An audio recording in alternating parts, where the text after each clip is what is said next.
किसान भाइयों, स्वागत है आपका अपने YouTube channel sugar cane farming पर। बहुत सारे किसान मित्रों की लगातार कमेंट्स आने के बाद मैं आज फिर से एक वीडियो लेकर आया हूं और कोशिश करूंगा कि ऐसे ही लगातार वीडियो आपके लिए लाता रहूं। तो इस वीडियो में हम बात करेंगे कुछ नैनो फर्टिलाइज़र के बारे में। एक नैनो फर्टिलाइज़र जो मार्केट में बहुत सारी कंपनियों ने अपने अपने उतार चुके हैं, तो ऐसे में कंपटीशन बहुत ज़्यादा बढ़ गया है। जब से इफ़को के प्रोडक्ट मार्केट में आए हैं नैनो फर्टिलाइज़र को लेकर, तब से मार्केट में काफ़ी इफ़को का दबदबा बढ़ गया है फिर से। तो इस वीडियो में हम बात करेंगे नैनो यूरिया के बारे में। तो जैसे कि यूरिया के बारे में पहले हम बात कर लेते हैं। यूरिया तो आप सब जानते होंगे, यूरिया हमारा एक मेजर न्यूट्रेंट है जो हमारी फसलों को इसकी बहुत ज़्यादा ज़रूरत होती है। फसल में सेल डिवीज़न के लिए, फसल की ग्रोथ के लिए, फसल में दाने की चमक के लिए, फसल की मजबूती के लिए और भी बहुत सारे काम ये आता है हमारे। लेकिन जितना ये हमारे काम आता है, इतना ही ज़्यादा हमारी फसलों को नुकसान भी कर देता है और हमारी ज़मीन को भी ख़राब कर देता है। ज़्यादा इस्तेमाल होने से हमारी ज़मीनें ख़राब हो जाती हैं, ज़मीनें बंजर हो जाती हैं, उपजाऊ नहीं रहती हैं और फिर हमारी फसल को एक तरीके से लगातार यूरिया की आदत हो जाती है। बहुत ज़्यादा मात्रा में हमें यूरिया देना होता है, तो ऐसे में हमारा नुकसान पैसे का भी होता है और हमारी ज़मीन भी ख़राब हो जाती है। इससे मानव संसाधन पर भी बहुत ज़्यादा प्रभाव पड़ता है। मानव का स्वास्थ्य खराब हो जाता है। फसलों के ज़रिए हम लोग खाना जो खाते हैं उसमें भी यूरिया हमारे अंदर आता है और लोगों में भी बीमारियां इससे बढ़ती चली जाती हैं। इसी को कंट्रोल करने के लिए तो इफ़को कंपनी ने भला और भी बहुत सारी कंपनियों ने नैनो फर्टिलाइज़र बनाने शुरू किए हैं। नैनो फर्टिलाइज़र में अब बात करेंगे हम नैनो यूरिया की। तो ये नैनो यूरिया जो है हमारे दानेदार यूरिया से कैसे डिफरेंस है, उससे अलग, उसमें हमें क्या क्या फ़ायदा होने वाला है और पिछले उससे हमें क्या क्या नुकसान होता था जिसकी जानकारी हमें नहीं थी, तो उसके बारे में भी हम बात कर लेते हैं। हम यूरिया जो भी अपना ब्रॉडकास्टिंग के ज़रिए फसल को डालते थे, तो सिर्फ 30% ही हमारी फसल यूरिया का इस्तेमाल करती थी। बाकी का बचा 70% हमारी ज़मीन में लीच हो जाता था। हमारी ज़मीन की उपजाऊ क्षमता कम हो जाती थी, जिससे हमें नुकसान होता था, हम अगली फसल नहीं ले पाते थे। अगर हम बात करें नैनो यूरिया की, तो नैनो यूरिया का जब हम इस्तेमाल करेंगे, हम 86% से लेके 95% तक हम अपनी फसल में इस्तेमाल कर पाएंगे। बात करें नैनो यूरिया की क्वांटिटी, तो नैनो यूरिया दानेदार यूरिया के अकॉर्डिंग सिर्फ आधा ही हमें इस्तेमाल करना है। सबसे पहले हम बात करते हैं कि नैनो यूरिया में और उसमें दानेदार यूरिया में क्या फ़र्क है। तो नैनो यूरिया का जो एक पार्टिकल है वो दानेदार 55,000 दानों के बराबर होता है। नैनो यूरिया दानेदार यूरिया की अपेक्षा 10,000 सरफेस एरिया को कवर आसानी से कर लेता है। प्लांट की क्वालिटी को बहुत ज़्यादा शानदार रखता है, प्लांट की ग्रोथ को काफ़ी अच्छे से बढ़ाता है। अब बात करते हैं हम दानेदार फसल। दानेदार फसल में इसके क्या फ़ायदा है। दानेदार फसल में तने को काफ़ी मजबूत करता है।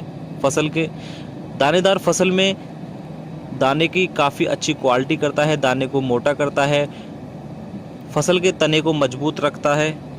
कंद वाली फसलों में जैसे कि आलू हैं, उसमें कंद का साइज काफ़ी मोटा कर देता है, जिससे किसान की उपज बढ़ जाती है। बात करें फसल में ग्रोथ की, तो नैनो यूरिया का रिज़ल्ट जो पाया गया है कि मार्केट में, वो 30% तक आपकी फसल को बढ़ा देता है दानेदार यूरिया के मुकाबले।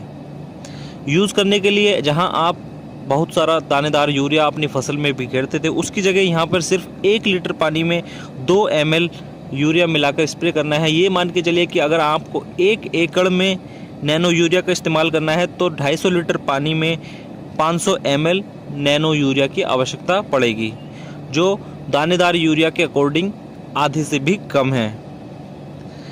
इसी के साथ जैसे हम यूरिया के अंदर बहुत सारे इंसेक्टिसाइड, फंजीसाइड को मिलाकर फसल में अपने डालते थे, ब्रॉडकास्टिंग करते थे, हम यहाँ पे नैनो यूरिया के साथ भी आराम से इमिडाक्लोरोपिड या बाविस्टिन या और भी अन्य बहुत सारे फंजीसाइड हैं और इंसेक्टिसाइड हैं जिनका इस्तेमाल कर सकते हैं।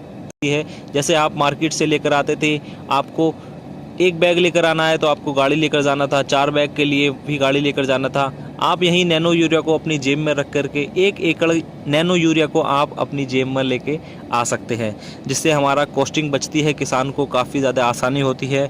एक ही आदमी बहुत आसानी से पूरी फसल में स्प्रे कराता है। दानेदार यूरिया का हम जब ब्रॉडकास्टिंग करते थे, वो हमारी फसलों की ज़मीन में जाता था और ज़मीन के ज़रिए ही इस्तेमाल होता था, जिसमें लीचिंग होने के चांसेस ज़्यादा रहते थे। 70% तो लीच हो ही जाता था। यहीं हम नैनो यूरिया का जब फसल में स्प्रे करेंगे, तो वो हमारी लीफ से लेकर जड़ तक सारी प्लांट हमारा उसको इस्तेमाल कर पाता है। नैनो यूरिया के इस्तेमाल से हमारी मिट्टी में काफ़ी सुधार होता है। नैनो यूरिया पर्यावरण हितैषी है। दानेदार यूरिया की हम बात करें तो दानेदार यूरिया इस तरह होता था जैसे कि आप किसी भूखे इंसान के अगर ढेर सारा खाना परोस दें और वो खाएगा कितना, जितना उसके पेट को ज़रूरत है। पेट भर जाने के बाद वो सारा बचा खाना वेस्ट हो जाता है। तो इसी तरह दानेदार यूरिया था। लेकिन नैनो यूरिया दानेदार यूरिया के अकॉर्डिंग बहुत ज़्यादा डिफरेंस है।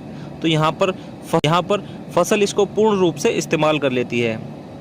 किसान मित्रों, नैनो फर्टिलाइज़र यूज़ करने से हमें काफ़ी ज़्यादा फ़ायदे हुए हैं। इनसे काफ़ी ज़्यादा हमें आसानियाँ हुई हैं। सरकार काफ़ी इस पर ध्यान दे रही है कि नैनो फर्टिलाइज़र का इस्तेमाल किया जाए, जिससे हमारी ज़मीनों को बंजर होने से बचाया जा सके। तो आप सबसे भी मैं ये रिक्वेस्ट करूँगा, आप सभी से ये गुजारिश करूँगा कि आप भी ज़्यादा से ज़्यादा नैनो फर्टिलाइज़र का इस्तेमाल करें। जितना हो सके केमिकल फर्टिलाइज़र को भी अवॉइड करें। यूरिया की ज़्यादा मात्रा फसल में देने से कोई ज़्यादा फ़ायदा नहीं होता है। इसका मानव संसाधन पर बहुत ज़्यादा उल्टा प्रभाव पड़ता है, जिससे हम काफ़ी बीमार हो जाते हैं। उम्मीद करता हूँ ये जानकारी आपके काफ़ी लाभकारी होगी, आपके लिए काफ़ी फ़ायदेमंद होगी। आपको इससे संबंधित कोई भी सवाल है तो आप कमेंट कर सकते हैं, मैं आपकी कमेंट का जवाब दूंगा। गन्ने से संबंधित बहुत सारी वीडियो मेरे चैनल पर अपलोड हैं, तो आप वहां पर गन्ने से संबंधित जानकारी भी ले सकते हैं। नेक्स्ट वीडियो में मिलते हैं जल्दी, तब तक के लिए धन्यवाद। अपना ख्याल रखिए।